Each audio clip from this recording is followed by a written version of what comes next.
चहचहाने वाली चिड़ियों का गान हमेशा प्रसन्नता का गान नहीं होता।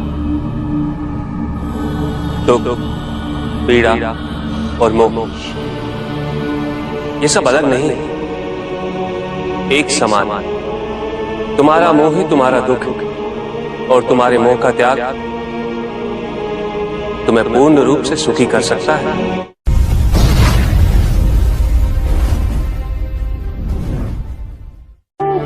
पूजित का साक्षात सामने होना मन को भटकने नहीं देता, किंतु जो सच्चे भक्त हैं भगवान तो उनके मन में, उनके हृदय में निवास करते हैं। जिनके हृदय में श्रद्धा है उनके लिए पूजा करने हेतु अपने आराध्य का साक्षात सामने होना अनिवार्य नहीं।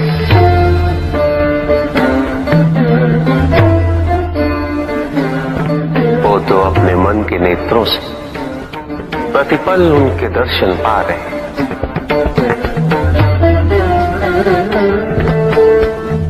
उनकी प्रत्येक अनुभूति में भगवान है।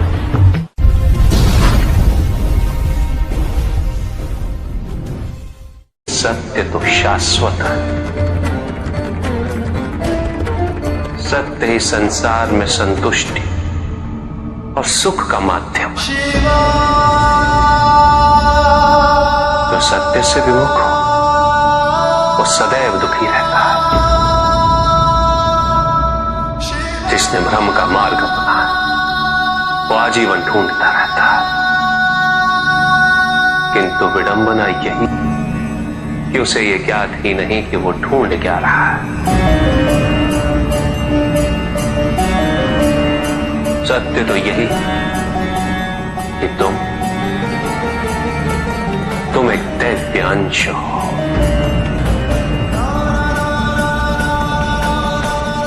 जन्मोपरांत तुम सबने अपने आप को केवल मनुष्य मान लिया और यही विस्मरण तुम्हारे कष्टों का कारण है। तुमने अपने शरीर को ही सत्य माना। लोभ, भय, शंका, असुरक्षा, छल, इन सब को अपने जीवन का आधार बना लिया।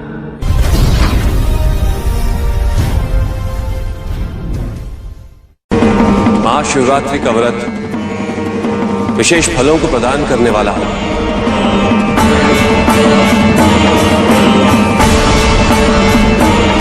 इस व्रत को रखने से पुरुषों की सारी मनोकामनाएं पूरी हुई।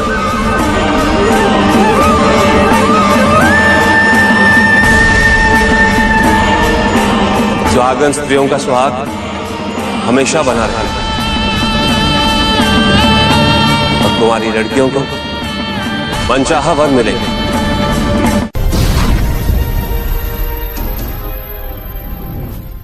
पुत्र और पुत्री में भेद करना उचित नहीं, किंतु तब भी कुछ व्यक्ति ऐसी मूर्खता कर बैठते क्योंकि वो कन्या की महिमा से अपरिचित है, क्योंकि वो ये समझ ही नहीं पाते कि कन्या का सम्मान करना प्रत्येक व्यक्ति का धर्म है, क्योंकि कन्या जीवनदायिनी है, वो जननी है और जननी तो केवल सत्कार के योग्य होती, उपेक्षा की नहीं, उसका तिरस्कार नहीं किया जाता। एक कन्या विवाह के पश्चात दो कुलों को जोड़ती है। परिवार की स्थापना है तो एक कन्या की भूमिका पुरुष से कहीं अधिक महत्वपूर्ण होती है। और जब परिवार से परिवार जुड़ते हैं तो समाज की स्थापना होती है।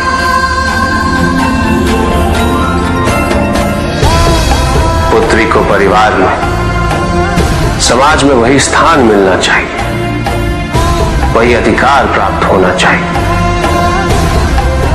जो एक पुत्र को प्राप्त होते हैं। चंद्रमा उसी जल में प्रतिबिंबित होता है जो जल शांत स्थिर। यही तो समस्या होती है मन की। मन कभी भी शांत नहीं हो पाता है। जहां शांति नहीं वहां कुछ भी नहीं रुकता। समुद्र की लहरों की भांति विचारों का उपद्रव मन को निरंतर स्थिर रखता। कुछ भी सुनने और समझने के लिए मन का मौन रहना आवश्यक है, किंतु मन मौन रहना नहीं जानता। वो तो निरंतर कुछ ना कुछ कहता रहता, प्रतिपद शब्दों का आक्रमण चलता रहता है मन पर, और यही आक्रमण है जिसके कारण व्यक्ति कभी भी शब्दों के परे नहीं जा पाता। जहां जीवन की सत्यता का बोध उसकी प्रतीक्षा कर रहा होता है।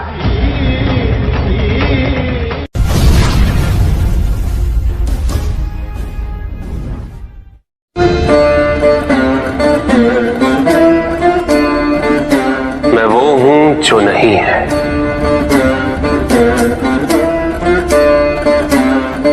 जो नहीं है वो मैं हूं।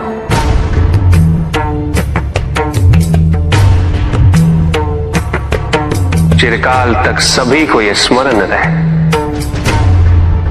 जब आप में श्वास है तो मैं आप में हूं। देव देव महादेव शिवा, देव देव। और जिस क्षण आप में श्वास नहीं देव देव तब आप मुझ में हैं। देव शिवा, देव देव महादेव।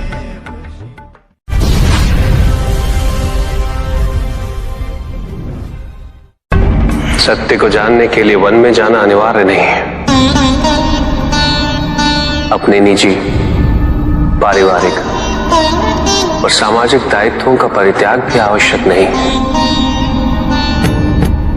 सत्य तो सदैव हमारे साथ है, हमारे सामने है, किंतु हम स्वयं धीरे धीरे उस पे अपने क्रोध, अपने अहम, भय, विचार और महत्वाकांक्षाओं जैसे कई आवरण चढ़ा देते हैं। सत्य हमसे नहीं, हम स्वयं सत्य से दूर हो जाते हैं।